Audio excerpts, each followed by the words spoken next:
Buenas tardes a todos, bienvenidos al Colegio Notarial de Cataluña. Soy Pablo Vázquez Moral, notario de Sant Feliu de Guíxols y censor cuarto de la Junta Directiva del Colegio Notarial. Y bueno, tenemos un nuevo acto en el marco del aula, del convenio firmado entre el Colegio Notarial de Cataluña y la Universidad de Barcelona, el aula UB de Derecho Internacional Privado Notarial. En este acto hoy vamos a tratar las notificaciones notariales, notificaciones internacionales, y vamos a intentar dar una vertiente práctica a los notarios, porque, bueno, pues como muchos de los compañeros sabéis, pues en ocasiones hacemos una declaración de herederos y hemos de notificar al extranjero, o una escritura de renovación del tracto de exceso de cabida, y tenemos a una persona interesada que reside en el extranjero. ¿Cómo hemos de actuar en estos casos? O un acta de notificación aislada en que se nos requiere para notificar al extranjero. Pues hoy yo creo que podemos resolver muchas dudas en este sentido. Contamos con nosotros, como siempre, a nuestras dos catedráticas de Derecho Internacional Privado de la Universidad de Barcelona, pues Cristina González Bilfus, Beatriz Añoveros Terradas, y tenemos a un personaje de excepción que nos va a explicar las notificaciones internacionales, a un experto que es Javier Casado, cuya presentación va a realizar Cristina. Y nada más, pues os dejo con Cristina, que nos va a presentar a nuestro ponente. Sí, a ver, Javier Casado Román es quien nos acompaña hoy, un verdadero experto en notificaciones desde hace muchos años, porque él profesionalmente empezó a ocuparse de los temas de las notificaciones internacionales como letrado de la Administración de Justicia. Ha sido y es punto de contacto de la Red Española de Cooperación Jurídica Internacional de Letrados de la Administración de Justicia, de la Red Judicial Civil Europea, y ahora estábamos comentando, porque hace ya unos cuantos años está en el Ministerio de Justicia, concretamente es consejero técnico del Gabinete Técnico de la Secretaría General para la Innovación y Calidad del Servicio Público de la Justicia. Es decir, que sabe muchas cosas sobre la práctica de las notificaciones, pero también está ahora en la cocina de lo que se está preparando a nivel europeo, y que es donde estará nuestro futuro. O sea que muy honrados por contar contigo. Y bueno, vamos a seguir un poco el esquema del último acto, que es que te iremos haciendo preguntas y bueno, pues tú vas respondiendo, Pablo interviene cuando quiere y así pues quizás sea un poco más ameno. Buenas noches, Javier, un placer que estés aquí con nosotros, vamos a aprender un montón, de eso estamos seguros. Y bueno, vamos a empezar con la primera pregunta que lanzo yo a modo de introducción. Y bueno, desde tu experiencia profesional, queríamos que nos explicaras cuáles son las principales dificultades con relación a la notificación y traslado transfronterizo de documentos. Un poco que nos expliques y que nos introduzcas en el tema. Bueno, pues muchísimas gracias, Beatriz. Lo primero de todo, si se me permite, pues, dicen que los aragoneses somos muy agradecidos, así que mis primeras palabras son de agradecimiento, en primer lugar para el colegio y en segundo lugar para la Universidad de Barcelona, y en concreto me gustaría personalizarlo en vosotros tres, en Pablo, Beatriz y Cristina.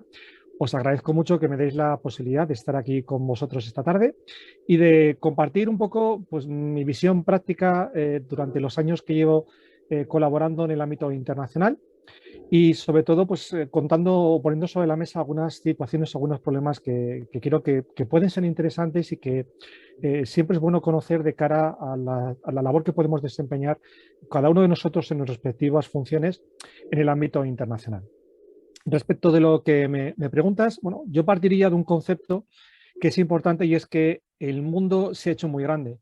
Lo que quiere decir es que la concepción que hace unos años se tenía de que conociendo el derecho de mi provincia, de mi localidad, de mi país, ya tenía suficiente para poder desempeñar bien mi labor profesional, y este concepto ha cambiado radicalmente. Estamos en un mundo muy global en el cual las personas tienen relaciones personales, se casan, tienen hijos, se divorcian, realizan actuaciones comerciales, hacen un montón de actuaciones en el ámbito del derecho civil y privado, y es necesario en este caso conocer cómo se va a regir estas relaciones. Y una de las principales dificultades, y es donde quería un poco centrarme en la pregunta que me has hecho, es sobre todo desde mi punto de vista el desconocimiento. Es decir, Uno de los problemas principales es que en muchas ocasiones no sé qué tengo que aplicar, no sé cuál es la normativa que viene a regular una determinada materia. Y en ese caso es necesario conocer dicha normativa porque evidentemente no es lo mismo aplicar las normas en materia de notificación y traslado de documentos que, por ejemplo, la obtención de prácticas de prueba, la determinación de la competencia, el certificado sucesor europeo, la orden europea de retención de cuentas. Cada instrumento, cada actuación que realizamos se rige por una norma determinada y por lo tanto es necesario conocer esas normas.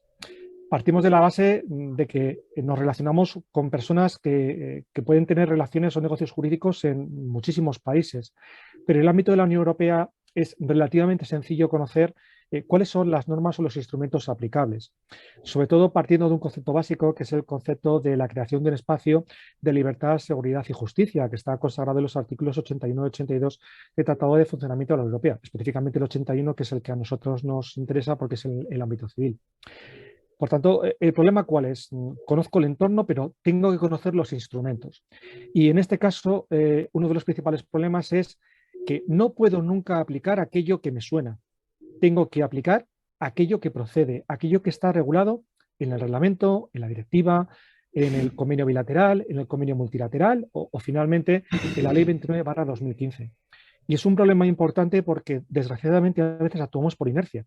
Me suena que en el pasado he hecho una notificación basándome en esto y eso mismo lo replico en todas las actuaciones internacionales que tengo que realizar. Quizá este sea el principal problema, pero eso tiene una fácil solución y creo que todos los que nos dedicamos profesionalmente al ámbito del derecho, cada uno en nuestras respectivas funciones, estamos apostando muy firmemente por la formación y el ejemplo más significativo es esta charla que estamos realizando esta tarde. Es evidente que no somos capaces de conocer todo lo que hay, pero sí que es importante que tengamos esa iniciativa, esa ilusión de aprender. Y el derecho internacional privado es uno de los ámbitos más importantes que tenemos, porque ni siquiera voy a hablar de que el derecho internacional es el futuro, no, el derecho internacional es el pasado y sobre todo es el presente. Es impensable que haya alguien que no tenga un amigo o un familiar que viva en el extranjero o que tenga una empresa que realiza negocios jurídicos con el extranjero y que en muchos casos tiene que hacer acciones concretas y no sabe cómo hacerlo. Pues bien, es mucho más fácil de lo que parece y sobre todo lo que siempre me gusta transmitir cuando tengo la oportunidad de poder hablar en este tipo de foros es que por muy difícil que parezca, es más fácil de lo que parece. Es decir, sé que parece una contradicción, pero que en el fondo las normas en la Unión Europea, por ejemplo, son relativamente sencillas. Al final estamos hablando de 10 instrumentos y cada uno para una cosa concreta. Por lo tanto, esos problemas que mencionaba al principio son fácilmente solucionables. Simplemente hay que tener el conocimiento de dónde debo acudir y buscar la herramienta que mejor se ajuste a las necesidades que tengo en ese caso concreto. Y luego, en segundo lugar, también me gustaría plantear otra cuestión que suele dar bastantes problemas, que es, una vez que conozco el instrumento, tengo que conocer las particularidades de ese instrumento. Por ejemplo, si me permitís que lo centre en el ámbito de la Unión Europea o la Conferencia de La Haya, que son los dos ámbitos más relevantes, es importante conocer cuáles son las declaraciones efectuadas por los estados a dichos instrumentos, porque no todo es lo mismo, no todos los países son iguales. Y voy a poner dos pequeños ejemplos. En el ámbito de la Unión Europea, en muchos países la justicia está privatizada o semiprivatizada. ¿Eso qué significa? Que los actos de notificación, por ejemplo, que se realizan en Bélgica, requieren la intervención de un profesional, que es el auxiliar de justicia, que tiene que cobrar una cantidad de dinero como consecuencia del ejercicio de su profesión, porque a eso se dedica. Sin embargo, hay otros países como España en el cual la notificación y traslado de documentos judiciales y extrajudiciales se realiza de forma gratuita. O, por ejemplo, en la Conferencia de La Haya, muchos países realizan esta notificación y traslado de forma gratuita, como es el caso de España, pero otros, por ejemplo, como es el caso de Estados Unidos, tiene una empresa específica que se llama ABC Legal y que tiene una tasa de ejercicio de su profesión, que en este caso son $95. Por lo tanto, si no conozco esas declaraciones, si no conozco los aspectos más importantes que están asociados a los convenios, las normas o los reglamentos que tengo que aplicar, el problema seguramente será que no voy a utilizarlo bien. Y por tanto, ese acto que yo pretendo realizar es muy probable que se realice erróneamente o no se realice correctamente. Y sobre todo, para terminar esta pregunta que me habéis realizado, hay una cosa que siempre me gusta recordar. Nosotros trabajamos por los ciudadanos, todos, cada uno en nuestros respectivos ámbitos. Por lo tanto, los ciudadanos se merecen que cuando se plantean problemas o cuando acuden a nosotros en el ámbito de su profesión o su vida personal, tenemos que dar una respuesta adecuada a sus necesidades. Y para dar una respuesta adecuada a sus necesidades, debemos conocer cuál es el derecho aplicable. Cualquiera de nosotros se nos antoja muy difícil que un profesional no conozca la Constitución, el Código Penal, el Código Civil, la Ley de Enjuiciamiento Criminal, el reglamento notarial, no sé, todas las principales normas que tenemos. Pues hay que pensar que España ya no empieza en los Pirineos ni acaba en Algeciras. España es mucho más allá de la ubicación física. Estamos hablando de un concepto más amplio, más importante y que además supone muchas ventajas para nosotros, que es la Unión Europea. Y desde el 1 de enero de 1986 nosotros formamos parte de eso y por tanto tenemos la obligación de conocer y aplicar el derecho de la Unión Europea. Y por tanto tenemos que seguir trabajando para que esas normas no sean un impedimento, sino que sean una ventaja a la hora de desempeñar nuestra labor profesional. Muy bien, muchas gracias, Javier. Ya vemos que tienes un entusiasmo desbordante por estos temas. Escucha una cosa, has mencionado ya, y creo que es uno de los principales problemas, que en esta materia hay distintas fuentes normativas. Entonces, ¿cómo podemos saber o cómo puede saber un operador jurídico qué fuente rige en cada caso? ¿Hay algún instrumento que pueda utilizar? Pues sí, pues la verdad es que me alegro que me hagas esa pregunta porque quizá ese sea el punto de partida fundamental para abordar el derecho internacional privado. Como he dicho antes, conocer todos los reglamentos, todos los convenios, todos los tratados o todas las normas es prácticamente imposible. Por mucho que uno se dedique profesionalmente al ámbito internacional, no llegamos a conocer todas las normas o elementos que podemos utilizar en estas relaciones. Por lo tanto, es necesario contar con una herramienta ágil, sencilla, fácil y sobre todo que sea accesible, que quizás ese es el elemento más importante que caracteriza la herramienta que voy a mencionar a continuación. Esa herramienta existe, esa herramienta fue creada por el Consejo General del Poder Judicial, por el Ministerio de Justicia y la Fiscalía, por el trabajo conjunto de los tres. Es una herramienta además actualizada, cosa que es muy importante, y esa herramienta se llama el Prontuario de Auxilio Judicial Internacional. Lo primero y lo más importante, ¿cómo se accede a esa herramienta? Bien, pues bastará con poner en cualquier buscador o en el navegador Prontuario de Auxilio Judicial Internacional y nos llevará al enlace que es prontuario.org. El prontuario, si se me permite un poco la equiparación, es como una especie de guía práctica, es como una especie de Biblia al ámbito internacional y este prontuario, este portal, viene a contemplar instrumentos de carácter civil e instrumentos de carácter penal. Y siempre que tengo la oportunidad de hablar del prontuario, menciono un elemento que a veces choca, porque cuando uno accede por primera vez, solamente encuentra dos ramas, civil y penal. Y uno pregunta, bueno, pues si yo tengo que hacer una actuación en el ámbito laboral, si yo tengo que hacer una actuación en el ámbito mercantil o en el derecho, pues no sé, en el ámbito contencioso administrativo, ¿qué aplico? El concepto de civil en este ámbito, en el ámbito internacional, es un concepto muy amplio.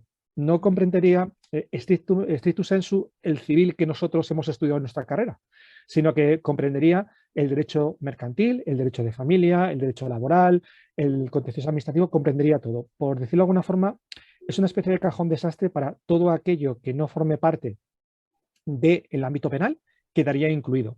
Por supuesto, hay determinadas materias que quedan excluidas. Por supuesto, habrá que ir a cada reglamento para ver qué materias se excluyen. Estaba pensando, por ejemplo, que en el ámbito de la Unión Europea, la gran mayoría de los reglamentos, la materia fiscal la excluye expresamente, por ejemplo. Pero bueno, el prontuario es el gran punto de partida y tiene un elemento que es muy interesante, que es un buscador. Ese buscador nos permite buscar bien por país y materia, o bien simplemente por país o por materia, y aparecerán una serie de resultados que son aquellos que nos servirá para localizar el instrumento fundamental. En este punto siempre me gusta poner de relieve un problema práctico que muchas veces se plantea. Y lo voy a explicar con un ejemplo. Imaginemos que, lo voy a centrar en el ámbito judicial, pero bueno, podría aplicarse a cualquier cosa.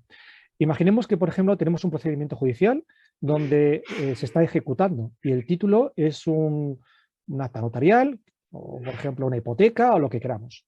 Una ejecución no judicial. En ese caso, imaginemos que tenemos que notificar al ejecutado que se encuentra en Francia. Tenemos que saber exactamente, no la materia que origina el procedimiento, no la materia en la cual se encuadra esa situación, sino que tenemos que saber exactamente cuál es el acto jurídico que yo quiero realizar. ¿Por qué digo esto? Porque si pienso ejecución no judicial por ser, por ejemplo, una hipoteca, y me voy al instrumento que regula la ejecución, que en este caso sería el reglamento 1215/2012, ese reglamento no me va a servir, porque lo que realmente yo quiero es hacer la notificación que está prevista en los artículos 551 y 552 de la Ley de Enjuiciamiento Civil, que es en este caso notificar la ejecución. Por lo tanto, me tendré que ir al instrumento específico del acto que quiero realizar, en este caso una notificación judicial. Y esto es importante porque si no, erróneamente, podemos aplicar instrumentos que no estén relacionados con el acto que yo quiero realizar. El prontuario, como he dicho, es muy intuitivo, muy sencillo, muy fácil, y lo que me permite es, bajo una posibilidad de establecer filtros, localizar de una forma muy rápida y muy sencilla cuáles son los principales instrumentos que tengo. Y ahora aquí viene el segundo ejercicio que tengo que realizar, que es conocer un poco la jerarquía normativa que es imperante en el ordenamiento jurídico español. Es decir, si busco, por ejemplo, una notificación en, pues no sé, en Alemania, porque quiero saberlo, en ese caso el prontuario me va a dar un listado de distintos tipos de convenios o normas aplicables. Y ahí es cuando yo, que en este caso soy el operador jurídico, tengo que filtrar, porque me encontraré que me hace referencia al ámbito de la Unión Europea, concretamente el reglamento 2020-1784, que es un poco el reglamento sobre el cual gira hoy esta charla, pero también me va a hacer referencia al convenio de La Haya y también me va a hacer referencia a otra serie de convenios que pueden existir. Pues bien, ¿qué hago cuando he realizado una búsqueda? Tengo una serie de resultados y tengo que determinar el instrumento concreto y preciso que tengo que aplicar. Pues es muy fácil. Como he dicho antes, si estamos en la Unión Europea, las dudas no tendrían que existir. Me tendré que ir a la norma concreta que regule esta materia, que en este caso es el reglamento 2020-1784. Si no estamos hablando del ámbito de la Unión Europea, habrá que ir siempre primero a los convenios bilaterales antes que los multilaterales. Convenios bilaterales porque España haya celebrado algún tipo de convenio concreto con algún país. Si no hay convenio bilateral, iría a la siguiente categoría, que serían los convenios multilaterales. Y allí nos podemos encontrar con que sean aplicables dos o más convenios. Estaba pensando, por ejemplo, por ejemplo, estaba pensando en Venezuela, si no recuerdo mal. Venezuela tendríamos el convenio de La Haya de 1965 por un lado y el convenio de Panamá de 1975. ¿Cuál aplicó uno u otro? Pues el convenio más especial sobre el más general y aquel que me permita una actuación más rápida y más sencilla. En este caso, hay que tener en cuenta que se aplicaría siempre el convenio del 65 por delante del convenio del 75. Pero también hay que ser realistas. Es posible que no estemos en la Unión Europea, que no tengamos un convenio bilateral o no tengamos un convenio multilateral. ¿Qué hacemos? Pues, y esto también me gusta ponerlo siempre de relieve, tenemos un instrumento en España, un instrumento interno que resuelve el problema, que es la Ley 29/2015, que es la Ley de Cooperación Jurídica Internacional en el ámbito civil y mercantil, que a diferencia de lo que puede pensarse, es lo que se aplica al último, no lo que se aplica a lo primero. Y dentro de esta norma consagra un principio fundamental que viene a sustituir a la tradicional reciprocidad que sí que tenemos en el ámbito penal. En este caso hablamos del principio favorable a la cooperación y los artículos 12 y siguientes de esta norma establece cómo tengo que hacer, por ejemplo, un acto de notificación, o los artículos 23 y siguientes contemplan la práctica de pruebas cuando no tengo ningún instrumento. Por lo tanto, mi consejo sería, si no sé qué hacer, lo mejor es siempre acudir al prontuario, perder 5 o 10 minutos consultando cuál es la norma aplicable y a partir de ahí puedo indagar. Si sé que tengo que aplicar el reglamento de notificaciones, pues sabiendo que ese es el instrumento, bastará poner en Google o en cualquier navegador o en cualquier buscador el nombre de la norma para poder acceder a ese texto, aunque ya el prontuario tiene una ventaja, es que ya me facilita esa información. me leo el reglamento o el convenio y ya sabré específicamente cómo tengo que actuar. Por lo tanto, el prontuario es una guía que además está actualizada porque se actualiza 2 veces al año y que contiene además un montón de elementos muy útiles que me pueden permitir el que cuando quiera enfocar un acto en el derecho internacional privado que lo pueda enfocar desde la perspectiva correcta.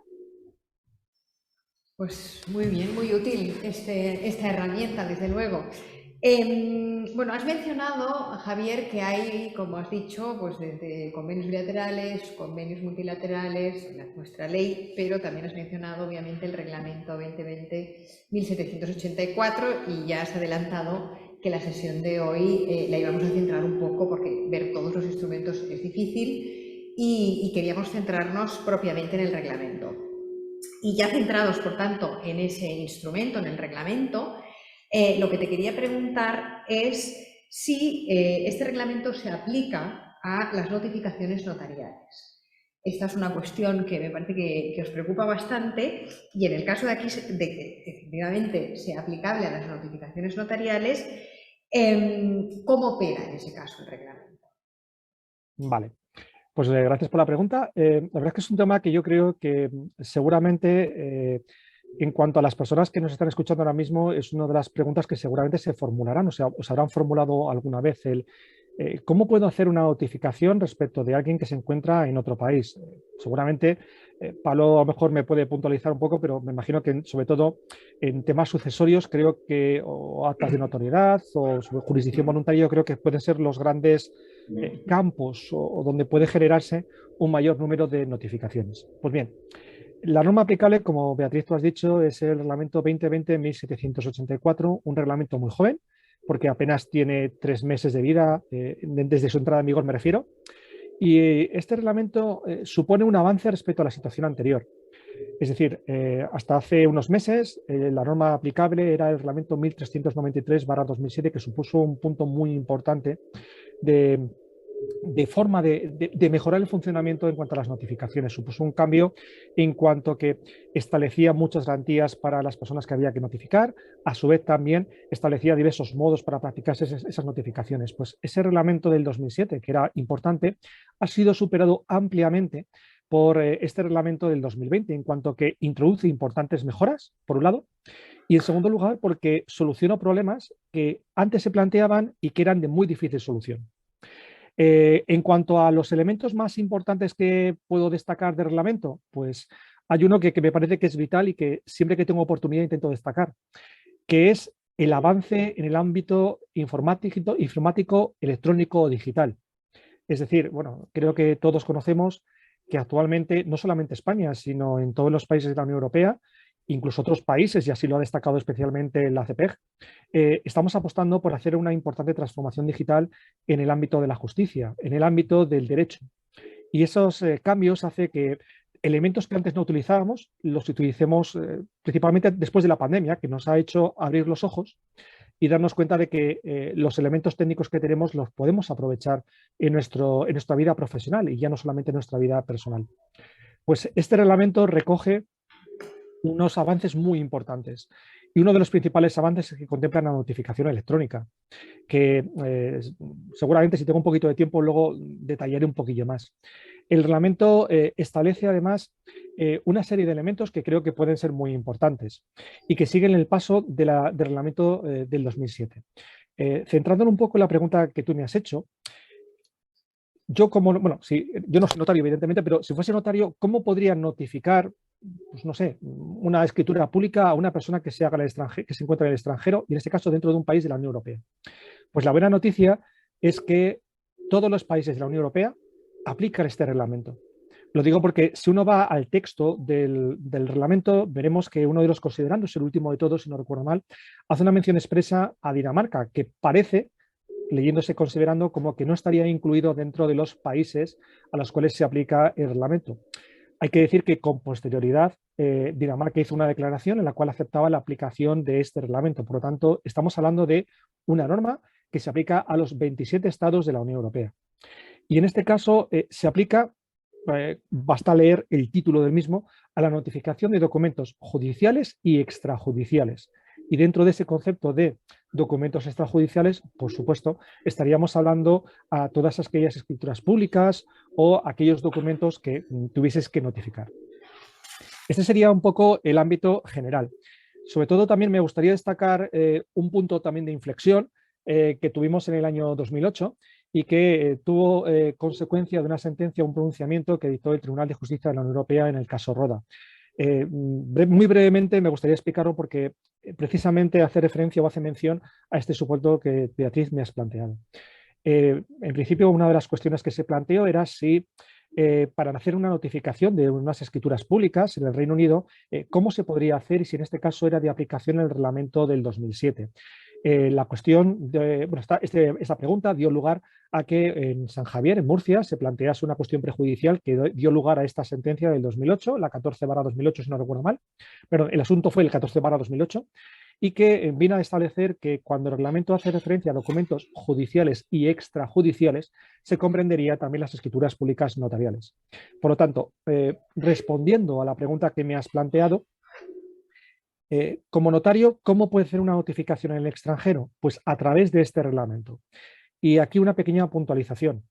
Como he mencionado antes, para conocer el ámbito de aplicación de las normas es necesario acudir siempre a las declaraciones efectuadas por los países que deben aplicar el reglamento sobre esta materia. Bastará ir al portal eJustice, que es el portal donde encontramos toda la información relativa al ámbito de la justicia en la esfera de la Unión Europea y específicamente entrando en lo que se llama el Atlas Judicial Europeo.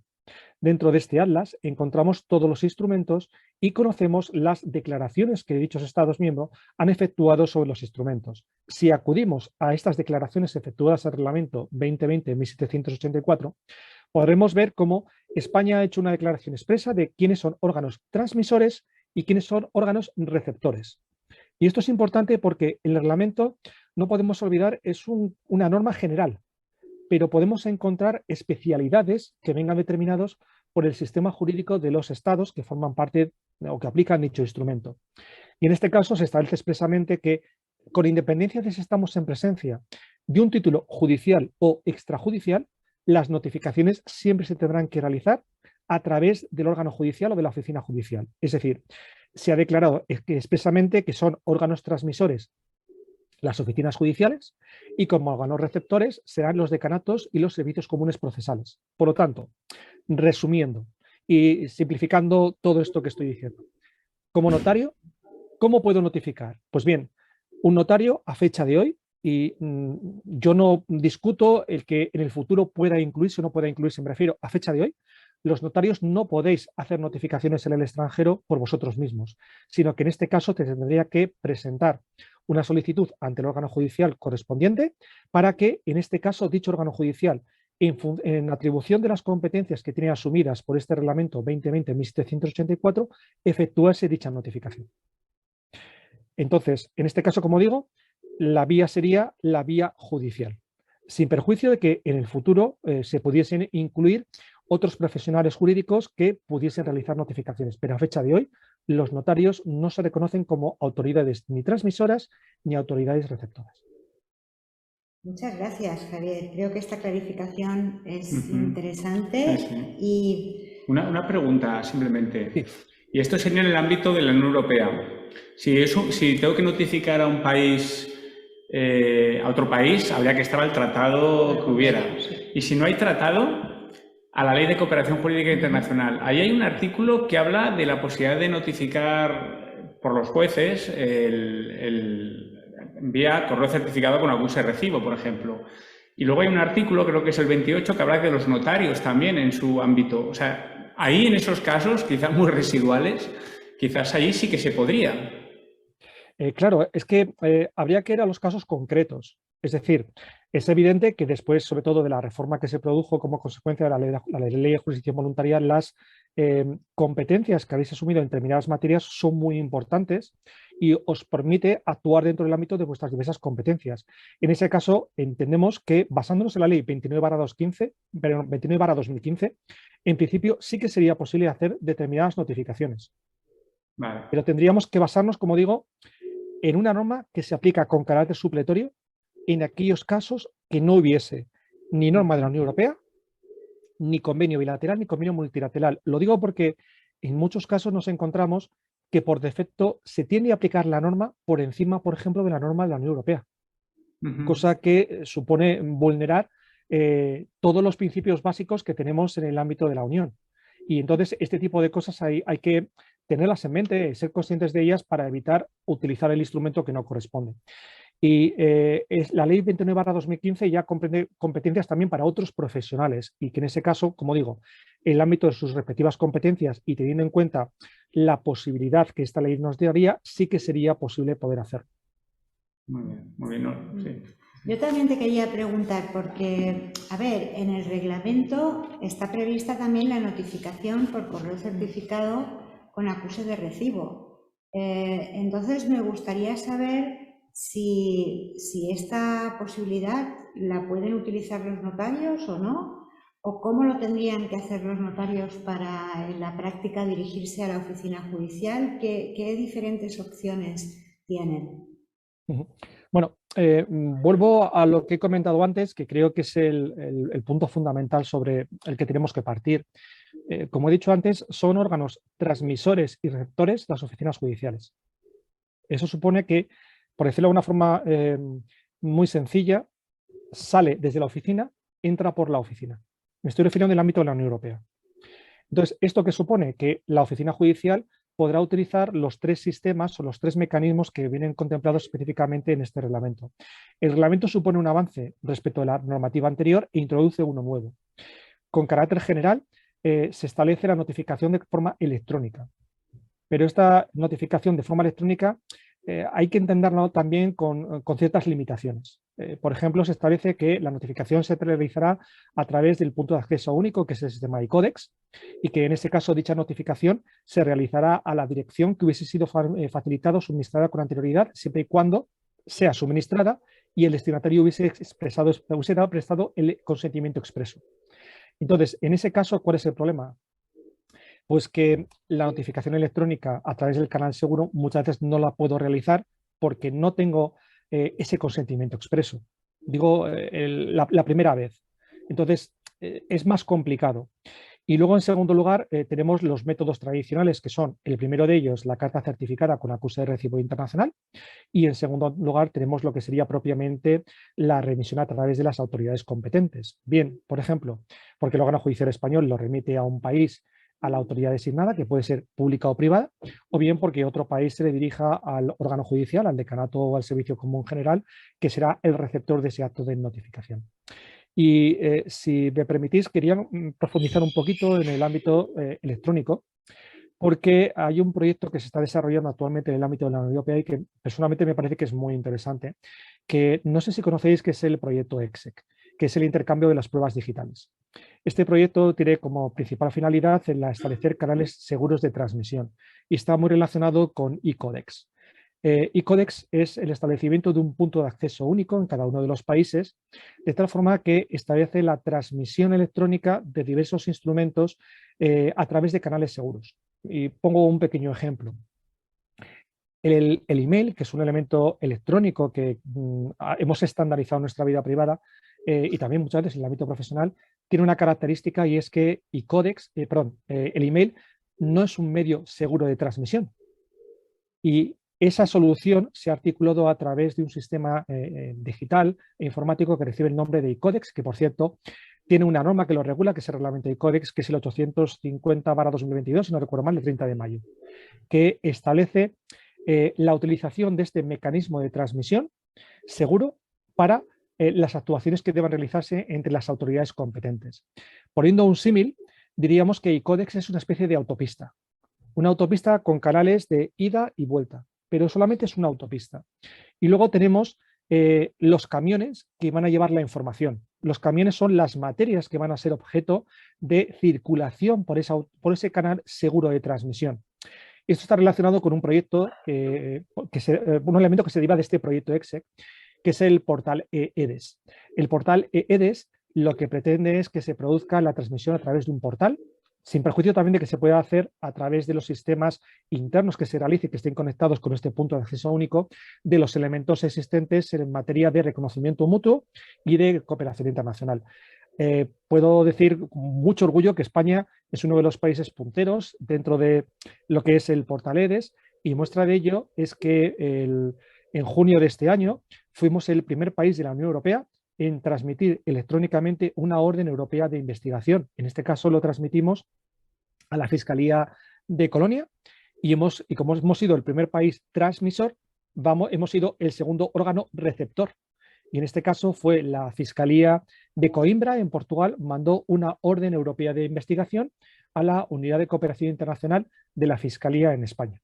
Seguro que estáis pensando, bueno, pero eso no tiene nada que ver conmigo porque son temas penales. Pues bien, no es así. ¿Y por qué no es así? Porque la orden europea de investigación y la transmisión electrónica a través del portal y que se utiliza e-Codex es el primero de muchos instrumentos que se van a ir incorporando.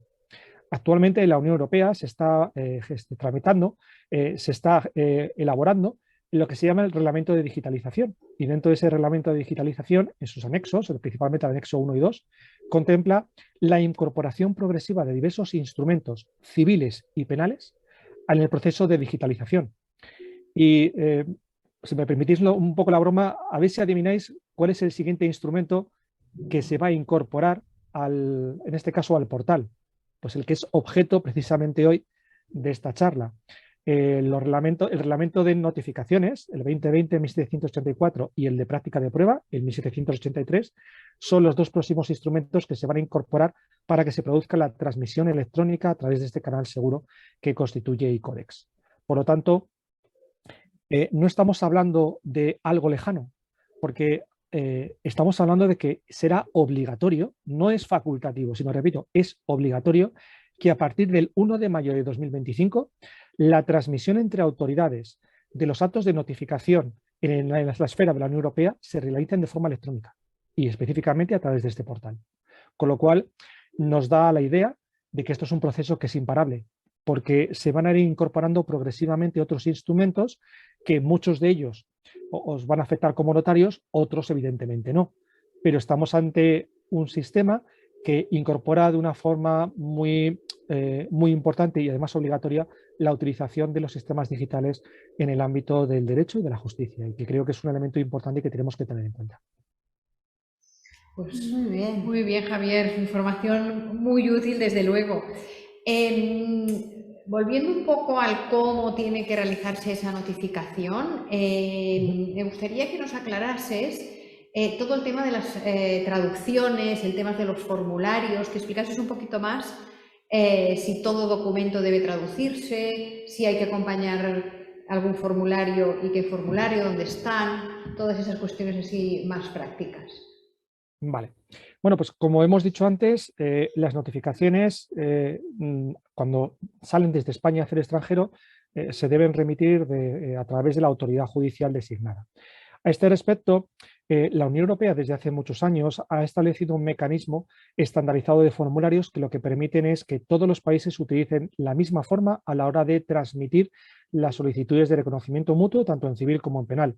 Esto simplifica mucho el trabajo porque además nos permite de una forma muy sencilla, a través del portal eJustice, el poder obtener los formularios que son utilizables en cada uno de los instrumentos civiles y penales que en este caso podemos utilizar. En el ámbito de las notificaciones, el reglamento contempla 12 formularios específicos que son aplicables para la transmisión de estos actos de notificación de documentos judiciales y extrajudiciales. Son formularios muy sencillos y el más básico, que es el más empleado, es el formulario A, que es el que se tiene que utilizar siempre para poder remitir esa solicitud de traslado de notificación, esa solicitud para notificar un documento judicial o extrajudicial. No sé si habéis tenido alguna vez la oportunidad de poder entrar en eJustice y poder, si me permitís, toquetear o ver un poco cómo funciona. Son formularios muy sencillos que simplemente se deben cumplimentar, en este caso por el órgano judicial, a la hora de transmitir ese acto de notificación.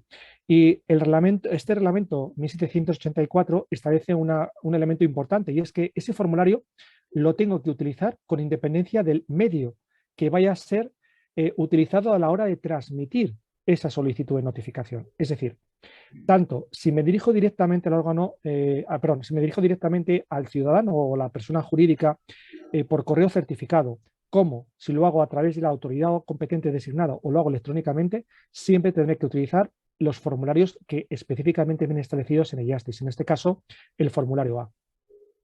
El formulario A tiene una serie de campos fijos que se van a ir rellenando y tiene un elemento que ya se venía contemplando en otros instrumentos y que es muy interesante, y es que en muchas ocasiones cuando yo tengo que rellenar un formulario, pues a lo mejor no conozco la lengua de ese estado. Por ejemplo, seguramente la gran mayoría con el inglés más o menos puede, digamos, puede entenderlo o puede saber lo que viene en ese formulario, pero si estamos hablando del búlgaro, con los idiomas que tienen caracteres cirílicos, la verdad es que es muy complicado poder entenderlos. Pues Justice tiene una herramienta muy interesante que nos permite cumplimentar el formulario en castellano y esos campos fijos, no lo que yo relleno, que son datos y por tanto no hace falta traducirlos, pero los campos fijos que motivan el nombre del campo que tengo que cumplimentar se pueden traducir automáticamente a cualesquiera de los 27 idiomas oficiales en el ámbito de la Unión Europea. ¿Eso qué facilita? Pues que cuando el otro país recibe ese formulario, lo pueda entender de una forma muy fácil y muy sencilla. Y por tanto, no hace falta que conozca otros idiomas a la hora de poder remitir ese formulario. Como he dicho antes, a la hora de aplicar los actos de notificación, deberemos acudir siempre a las declaraciones efectuadas por España a la aplicación del reglamento. Y en este caso se establece que, por ejemplo, nosotros admitimos como idioma que pueden estar redactados los formularios el español, el inglés, el francés y el portugués. Estoy hablando siempre del formulario, no de la documentación. Y en este caso, la gran ventaja es que puedo recibir solicitudes con el formulario en cualquiera de esos idiomas. Pero ojo, no estoy hablando de la documentación. La documentación es un problema que se genera muchas veces porque no podemos olvidar cuál es la finalidad principal de un acto de notificación, que el destinatario conozca lo que va contenido en esa resolución, en esa escritura pública o el documento que sea objeto de notificación. Por lo tanto, la idea es que el receptor entienda lo que se quiere notificar y eso es muy importante.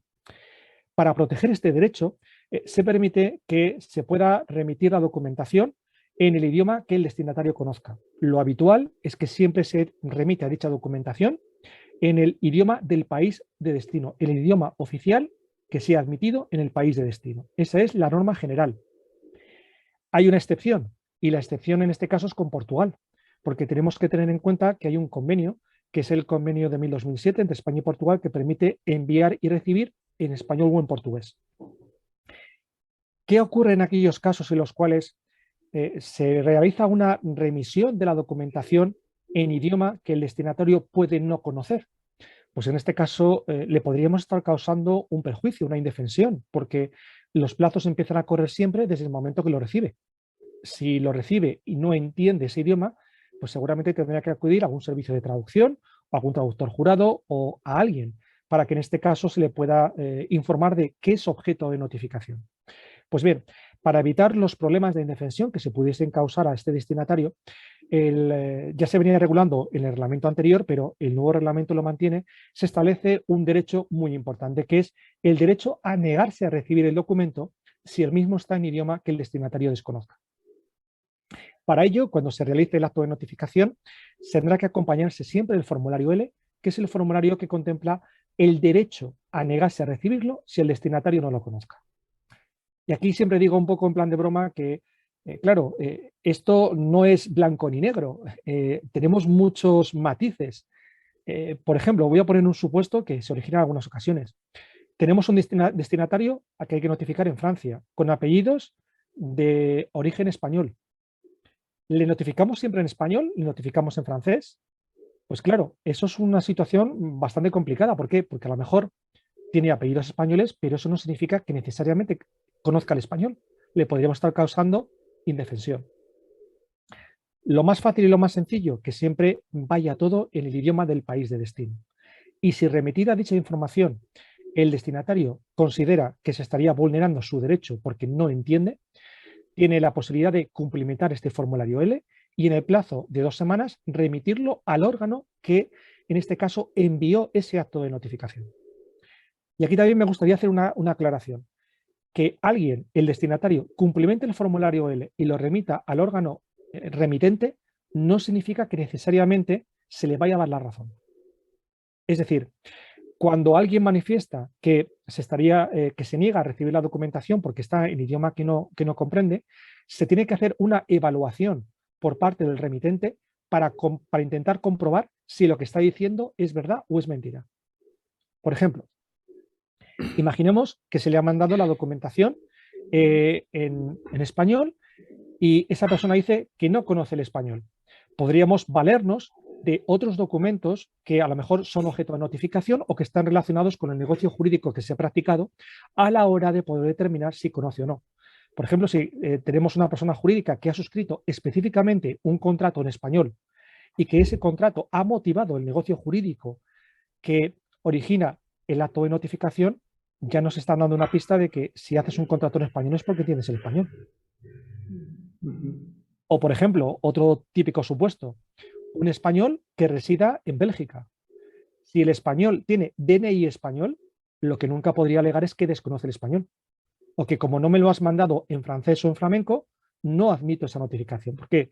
Porque según nuestro ordenamiento jurídico, los españoles tenemos la obligación de conocer el español. ¿Qué ocurre en los casos dudosos? Bueno, pues esto es un criterio personal mío y es que entiendo que en caso de duda debería prevalecer siempre los derechos de los justiciables y, por tanto, entiendo que en caso de duda tendríamos que hacer una interpretación favorable al destinatario para evitar que se le pudiese causar cualquier tipo de perjuicio o de indefensión. Sobre todo porque el Tribunal de Justicia de la Unión Europea y el Tribunal Constitucional siempre han consagrado como principios fundamentales el que el destinatario de los actos de notificación tiene una serie de derechos que deben ser garantizados y respetados. Y por tanto, desde ese prisma entiendo que la interpretación siempre tendría que ser favorable a sus intereses. Porque además, al final lo que estamos, entre comillas, es retrasando un poco el acto, porque bastaría que se tradujese dicha documentación a ese idioma oficial para que ese destinatario ya no tuviese causa legal para oponerse a la recepción de la misma. Y luego también, como he mencionado antes, que es un tema que creo que es importante, es el relativo a que junto a lo que es la traducción de los documentos existe un elemento y es el pago de las cantidades que deben abonarse y que en este caso es muy interesante para quien debe solicitar ese acto de notificación. Como todos sabemos, desde hace muchos años existe un debate en el ámbito europeo, de la Unión Europea, sobre cuál es el modelo de justicia que se debe seguir. Hay muchos países que han optado por un modelo de carácter privado, otros países han optado por un modelo semiprivado y España en su momento apostó por un modelo de carácter público, en el cual nosotros realizamos actuaciones judiciales de carácter gratuito. Eso no significa que en todos los países actúen como nosotros. Lo digo también porque cuando alguien pide un auto de notificación, tiene también que ser consciente de cuál es el coste económico que va a ir asociado ya no solamente a la traducción que puede tener que realizar, sino también al coste económico que puede suponer el que un profesional residente en otro país, y me estoy refiriendo básicamente a los usuarios de justicia y a los bailiffs, tiene que realizar. Y para concluir la pregunta, otra de las cuestiones que se suele plantear, traducción jurada, un documento meramente traducido, ¿cuál es la opción que se tiene que seguir? Pues bien, el reglamento viene a contemplar que la traducción tiene que ser una traducción auténtica, sin perjuicio de la posibilidad de hacer traducciones no auténticas si la norma del Estado, que es remitente, en ese caso hubiese permitido dicha posibilidad. A nivel práctico, si me permitís, yo os voy a dar mi perspectiva, que yo no digo que sea buena, digo simplemente que es mi punto de vista sobre esta materia. Entiendo que actualmente, basándonos en el ordenamiento jurídico español, las traducciones no oficiales, es decir, las traducciones no juradas serían perfectamente válidas y por tanto podrían producir todos los efectos. Entre otros casos también porque no podemos olvidar el coste económico que se puede originar a cualquier justiciable y muchas veces no estamos hablando de grandes empresas, sino que muchas veces los actos de notificación se realizan respecto a personas físicas que no tienen por qué tener un alto nivel adquisitivo. Y eso supone que si exigiésemos traducciones juradas siempre, el coste económico de esa traducción a lo mejor podría ser un elemento que incentivase a no notificar nada o no ejercitar sus derechos, los derechos que tiene reconocido. Todos conocemos que el coste de las traducciones juradas suele ser bastante elevado. Desde mi punto de vista, la traducción jurada solamente sería exigible en aquellos casos en los cuales la otra parte hubiese impugnado la validez o la veracidad de lo traducido. Y en ese caso sí que acudiríamos a los profesionales que se dedican a la interpretación para que pudiesen realizar una interpretación que ya en este caso no fuese cuestionada en cuanto al contenido o valor que la misma representaría. Pero bien, este es solo mi criterio sobre esta materia. En definitiva, utilizar siempre el idioma del país de destino, salvo que el destinatario conozca el español.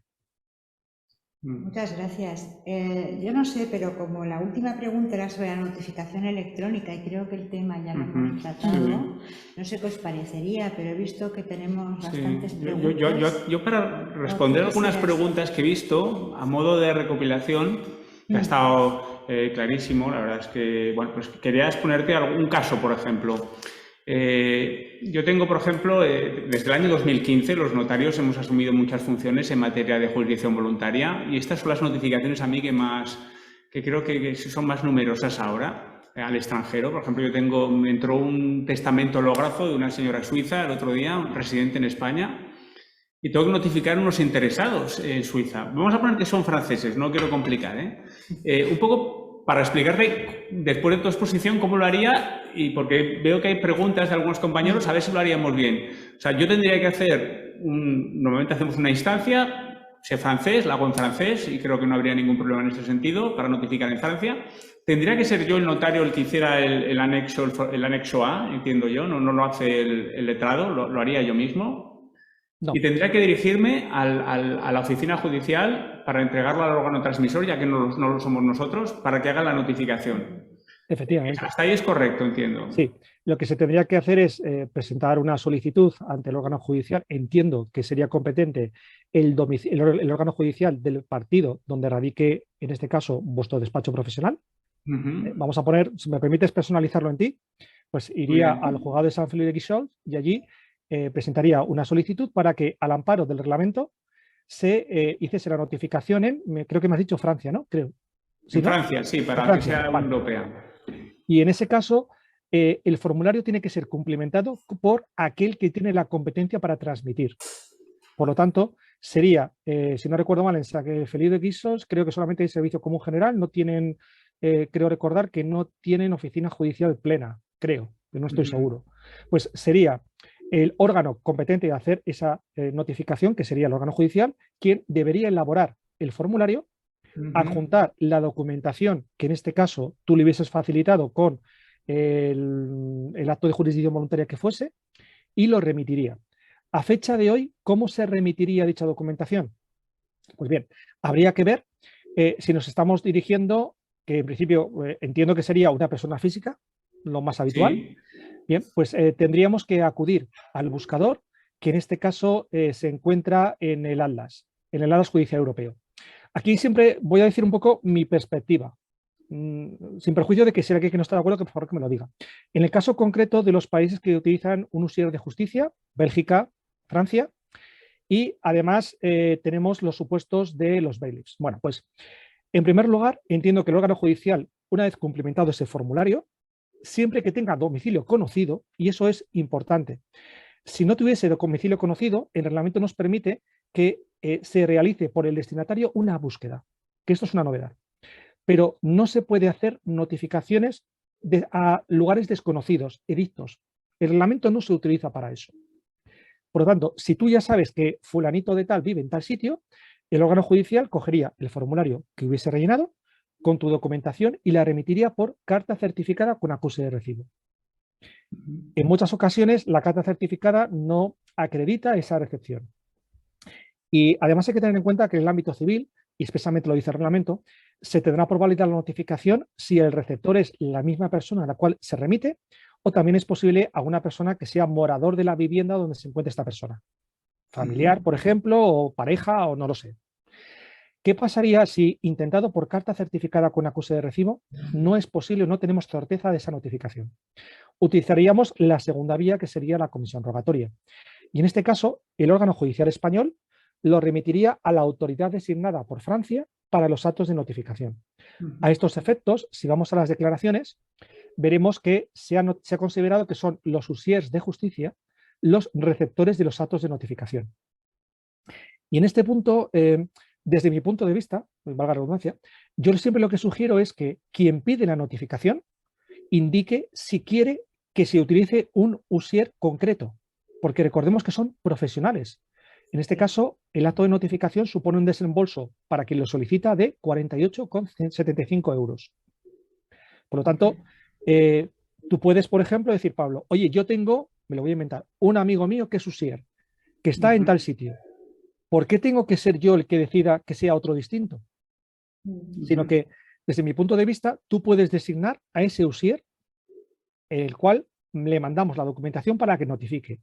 Y si tú no indicas nada, tendría que ser el órgano judicial por insaculación el que designase a qué usier de justicia puede realizar dicha actuación.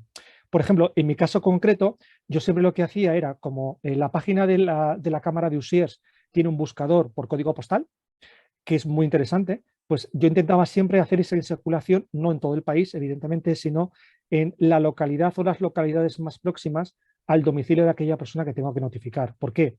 Porque es mucho más fácil, más rápido y más sencillo. Y luego otra cosa que también es interesante, que no lo he mencionado, y es que deberían hacerse tantos actos de notificación como personas a notificar a ella.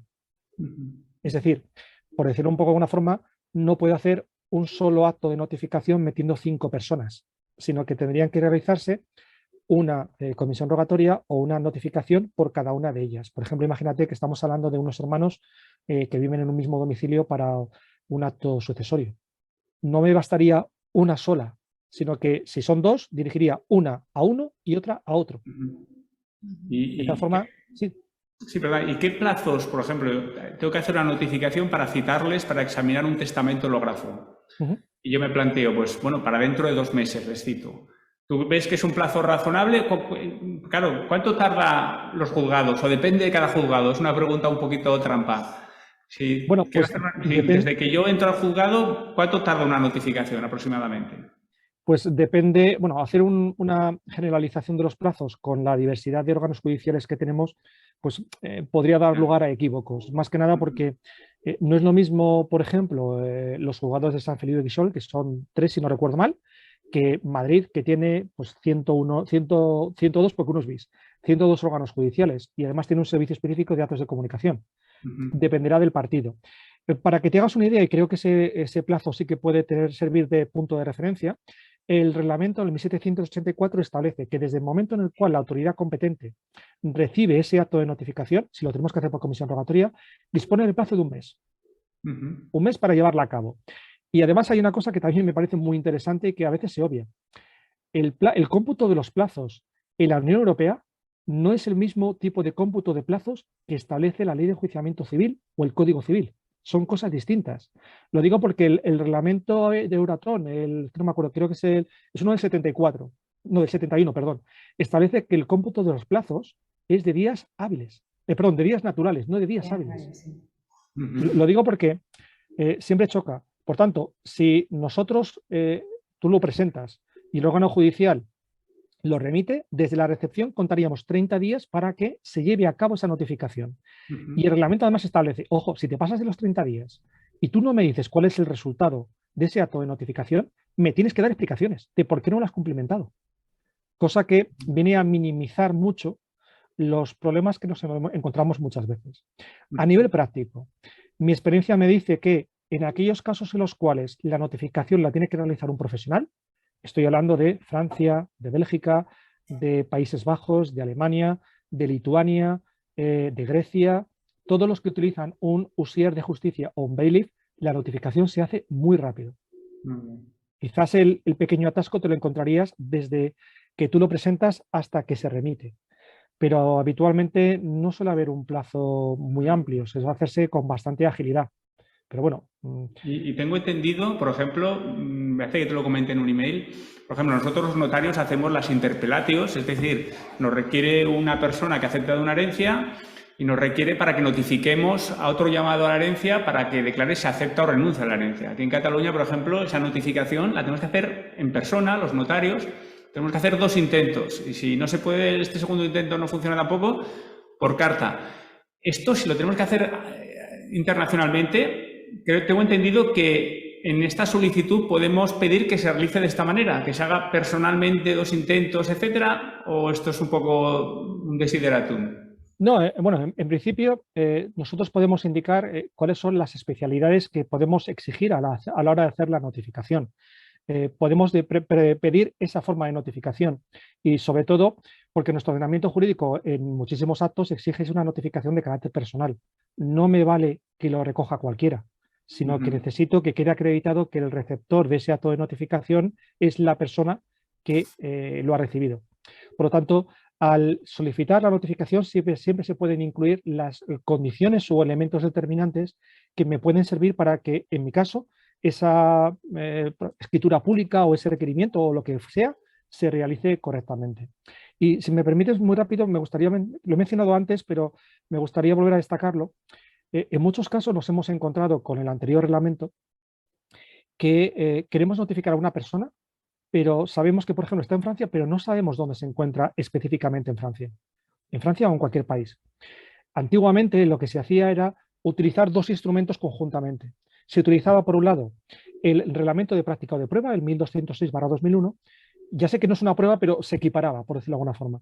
Mediante ese reglamento se solicitaba que se hiciesen averiguaciones en bases de datos, en padrones municipales, en Hacienda, en la Seguridad Social, donde fuese, para que me dijese si una persona se encontraba en un estado y, en su caso, cuál era la dirección oficial que se disponía de dicha persona para, posteriormente, hacer el acto de notificación. Por lo tanto, si me permite un poco el símil, era meter en un sobre dos instrumentos. Entonces, esto a veces era muy... retrasaba mucho todo, era a veces un problema más que una ventaja. Este problema ha quedado solventado con el nuevo reglamento, en cuanto que este reglamento contempla un formulario específico en el cual, si yo desconozco la dirección del destinatario, puedo solicitar que, con carácter previo a realizarse la notificación, evidentemente se hagan actuaciones de averiguación para, localizado el domicilio, que se notifique. Y eso viene a simplificar mucho el proceso, porque es que si no, a veces se nos olvida que todos los trámites llevan su tiempo y muchas veces había casos en los cuales se mandaba un instrumento por un lado, luego se mandaba el otro, entre que este lo mando y lo recibo y este que lo mando transcurría mucho tiempo, a veces se mandaban los dos conjuntos y el receptor confundía y pensaba que me estaba practicando una prueba cuando yo lo estaba pidiendo averigua para notificar. Ahora el modelo, el formulario es mucho más sencillo, más rápido y minimiza este tipo de dificultades que nos solíamos encontrar con ellas. No sé si hay alguna tenemos pregunta alguna más pregunta. Bueno, yo he visto lo de los huissiers de la Justice en el Atlas. En el Atlas sí que se encuentra. La verdad es que en el Atlas puedes encontrar los listados de los huissiers y el problema está en que hay muchos. Y como son profesionales privados, es un poco tremendo porque el que empieza por A sale antes, con lo cual, bueno, pues...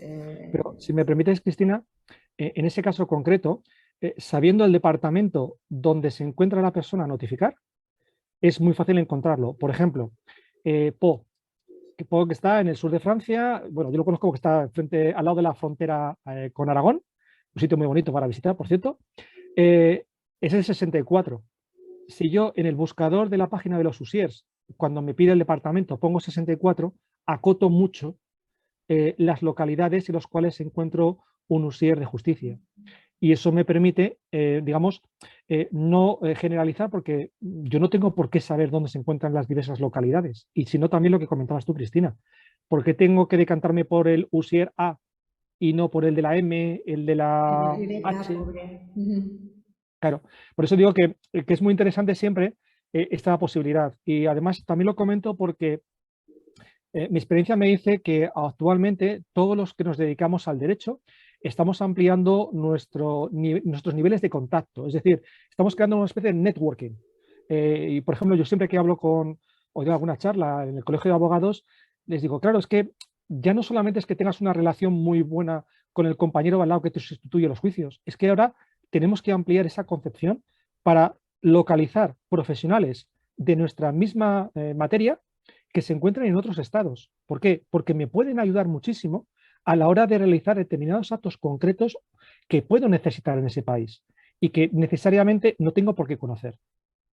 En ese caso, por ejemplo, Los notarios europeos tienen un montón de instrumentos y están muy involucrados en el ámbito de la Unión Europea, con lo cual eso permite que el contacto entre notarios y la ayuda que me pueden prestar a la hora de practicar determinadas actuaciones en el ámbito internacional me va a permitir minimizar los errores. Y creo que es una herramienta que tenemos que utilizar en la medida de lo posible. Esos contactos indirectos que me pueden decir, oye, pues mira, por ejemplo, en el caso de Francia, que te diga un notario, yo suelo trabajar habitualmente con este usuario de justicia.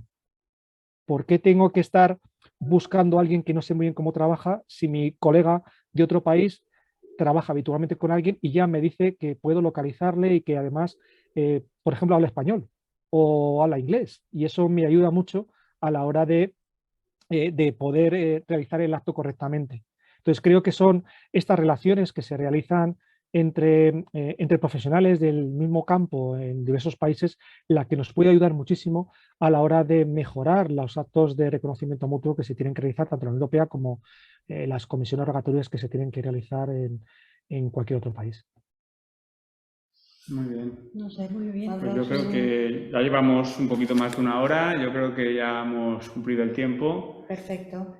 Pues nada, muchas gracias. Muchas gracias, Javier. Pablo. Ay, Javier, lo que te iba a decir, Javier, es que algún día también tendremos que hacer algo sobre las notificaciones fuera de la Unión Europea. También. También La verdad seguiremos. es que, bueno, y ahora se están incluso planteando casos en los que se está utilizando, yo qué sé, el WhatsApp, Facebook, Sí. para hacer notificaciones y si se puede, no se puede, en fin, hay muchos temas muy interesantes. Pues nada, Pues simplemente sí, si me permite, perdona, Javier, me gustaría reiterar mi agradecimiento por la oportunidad que me habéis dado de poder estar con vosotros una hora comentando un tema que a mí personalmente me encanta porque es una de las cosas que más he hecho en mi vida profesional. Y sobre todo, como le comentaba esta mañana a Pablo, me parece súper interesante la posibilidad de compartir experiencias y conocimientos con personas que trabajan en algo relacionado contigo, pero que muchas veces no tenemos la oportunidad de compartir esas experiencias, esas preocupaciones, esas inquietudes. Y este tipo de foros pues, nos permiten ampliar nuestros conocimientos y sobre todo ampliar nuestra perspectiva. Así que me gustaría reiterar mi agradecimiento al colegio por haber contado conmigo y en especial pues, a vosotros tres, el que me hayáis dado la oportunidad de poder estar este rato pues, hablando de este tema tan bonito como son las notificaciones. Pues muchísimas gracias. Muchas gracias, Javier. Ha sido un placer, un honor tenerte con nosotros. La verdad es que me habían hablado muy bien de ti, pero bueno, pues esto me ha confirmado totalmente. Ha sido interesantísimo lo que tú dices, que diferentes profesionales podamos compartir nuestro punto de vista del derecho. Nos has iluminado muchísimo en cuanto a notificaciones internacionales. Lo que dice Cristina, pues también para fuera de la Unión Europea quizá podríamos profundizar en otro acto un día. Nos quedan también ganas a los notarios. Nos gustaría, por ejemplo, poder ser órganos transmisores, que el gobierno notificara a la comisión que fuéramos órganos transmisores para este reglamento, pero bueno, no es el caso, como tú dices, pero bueno, en el futuro nunca se sabe. Y bueno, pues te agradezco tu intervención, ha sido muy clarificadora. Y nada más, pues muchas gracias a todos nuestros oyentes que lo han escuchado en directo. También se puede escuchar en diferido, como siempre digo, a través de la internet notarial, incluso a través del canal de Notarios de Cataluña de YouTube. Y nada, pues hasta otro acto del Aula V de Derecho Internacional Privado Notarial. Muy buenas noches a todos. Buenas Muchas noches. gracias. Adeu.